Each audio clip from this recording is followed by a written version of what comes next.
Hello everyone, welcome back to the channel Bootcamp Blitz, and today we'll be having a look at the T62A, which is currently one of my favourite medium tanks at tier 10. Now the tank got a buff recently, I say recently in the last sort of 3 to 4 months, which I think has made it better than its counterpart, the Object 140. We've got two games today, one with the Witch Doctor and a solo one on Naval Frontier. Both matches are masteries, and I must say kudos to Witch in this one for sacrificing himself and preventing an early and quite embarrassing base capture. The T62A, I find, compared to 140, I have to play a little less aggressive. With the 140, its upper plate is stronger, and so I find it easier to brawl when it comes to one-on-one. I'll be posting a 140 video next week, and what you should see is how the upper plate of that tank is much more effective than this, and in brawling circumstances you can angle it not incredibly aggressively, unlike the T62A, and still get bounces. With the 62, because it has a weak frontal plate, you have to angle it extremely aggressively in order to generate any kind of bounce.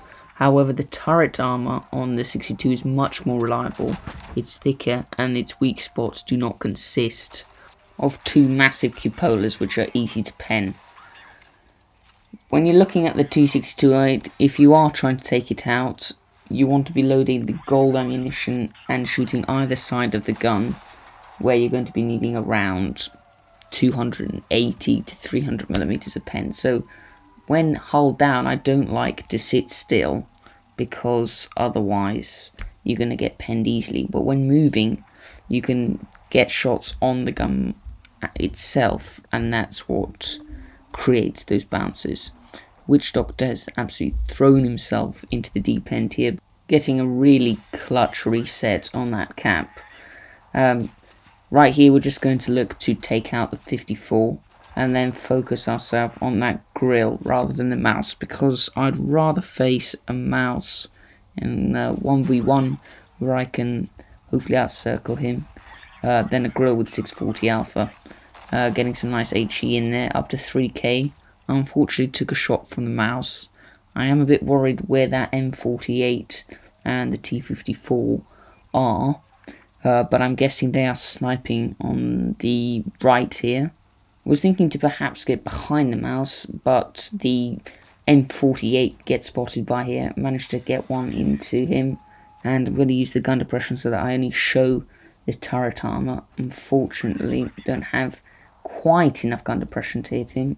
Drop the adrenaline, get another shot in. Not sure what he is doing, but we are going to back up and severely angle that upper plate, which allows me to fabricate a bounce. Looking to clear this tank first. T54 fluffs his shot, but we are going to clear him. Get a lucky bounce from the mouse, and I thought I could snap a heat shot into him as he backs up here, but the gun depression is not quite enough for this exact ridge, unfortunately. Yep, I seem to fluff that. And now that it's about to become a 3-on-1, we're just going to relocate so that we can get multiple lines of fire on the tank, instead of going one by one like a lemming train, in which I do see many teams do, and that's probably why they fail. Switching to the heat, up to 4,800 damage. Again, switch back to the APTR because I know I can pen him. I do make a bit of a mistake here. It was a bit of an awful shot here, just as the mouse is angling away. Not sure what the 54 is doing. E5 actually had a decent game, and this is where you can unleash the massive DPM of the Russian mediums and the fantastic pen this tank has with 257mm. I like to run the calibrated shells and the enhanced armor as the main bits of equipment, along with the vertical stabilizers and gun lane drive. Nearly 7k in that game, 6,920 damage. Again, thanks to Witch for the clutch base reset. This game on Naval Frontier, I like to take anything with good mobility to the middle and spot. The Vickers on our team decided not to do that, so I've decided to take this position, and you can crossfire any enemies pushing down, normally heavy tanks. So get to the bush here, spot up a few tanks, don't manage to get any shots, and was worried exactly for that reason that Vickers light on the enemy team from the clan 7CD. I'm telling the AMX, you know, pull back, you're just going to get hit some more because your camouflage isn't greatest. And I'm a bit worried about any TDs. What did surprise me was to see that E100 there. The fact he was in that position suggests he's not the best of players. 183 already complaining 1 minute into the game, typical. And that AMX still seems persistent. I'm telling the meds to push left because the entire team seems to be here. Managed to get a shot into the E100. The gun is absolutely fantastic on this tank. It's got great aim time, actually better than the Leo one, and the dispersion identical, 0.272. Trying to look for that drive wheel, managed to get it on the E100, and the Foch is pushed up, so I'm backing up because if a tank is 50 meters away from you, no matter if there's a rock, etc., it will automatically detect you. We can see if we can get some HE, don't manage to get that. Do, however, manage to get a high roll. The 5120 still getting smacked, but he does manage to clear quite a high priority target. Managed to get another one into the E100 when the Batchat turns up, so switching to the H, don't manage to hit him there, but do manage to hit him there. Great, 405. That IS-7 there looks in a lot of strife. 183 still complaining. Just, you know, stay dead when you're dead. You know, don't talk. I'm not sure what this 54 is attempting to do. Attempting to trade there. I'm trying to pull back so I can only be seen with the turret armour of this tank. Waiting for them to push round. Managed to get a shot into the 62. T54's bleeding hit points left, right and centre. Still holding this corner, waiting. Get another HE shot in there. And looking to hit the 62 as a priority target. I know I can't pen him with APCR, so switching to the heat. I really want to clear this Vickers light tank because I know he's a good player, and since our Vickers has got stuck in, I decided to push in as well. So wanting to clear him, get one shot in, and managed to ram him. Getting another shot into the Chieftain, who's actually taken out our Vickers. A bit scared now because I know he can HE me. I'm completely faffed that up. He does H me in the side actually.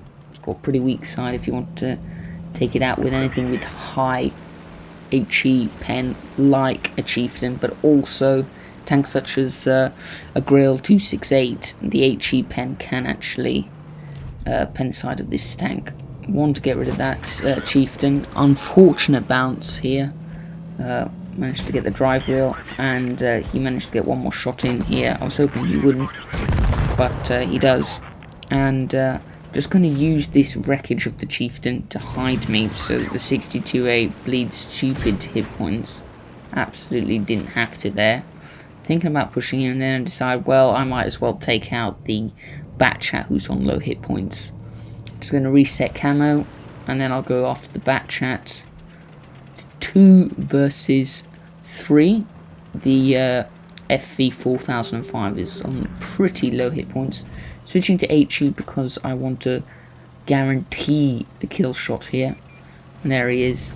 Switch to the HE. Make sure I hit him on the move. Not sure I would have made that shot in an Object 140. The gun is absolutely fantastic on this tank. And I'm just pushing down. I want to clear this 62. But I remember he's in that last position. I remembered which location he was, so I dummy, pull back round, and going to hit the E100. One shot in there. Switching to the heat to confirm the kill. Luckily he pulls back because the debris will actually eat that heat shot. Then the APCR, I'm pulling back because I don't have adrenaline up ready. and I'm hitting the adrenaline just in case. We're both at 2 shots, there's no point poking round the corner here. So what I'm going to do is wait, reset the camo, and then there's a bush to the left which I'm going to use. And this bush allows me to spot him and doesn't allow him to spot me. Switching to the heat because I know he's going to be hull down. And as you can see, you can pen that turret. Get a nice max roll there, and he bounces in return. Decides to fire APCR, which is a bad move. If he'd fired heat, he might have gone through. And I know I just pushed round, and unless I faff that shot, managed to clear him. Which was a nice way to end this battle. Cleared the targets which need to be cleared, and 6,200 damage, 5 kills, and the ace. So all in all, the T62A, I think it's a fantastic tank. If I could only have the one Russian medium tank at tier 10, I would go for the T62A due to its superb turret armour and better gun handling. The Object 140 can definitely hold its own like the 62A, but due to its great damage per minute which can get it out of trouble, absolutely no problem at all. I hope you've enjoyed this video. If you are enjoying the content, please hit that subscribe button. Feel free to post in the comments down below on any particular content you would like to see in the future. Stay safe, and I'll catch you later.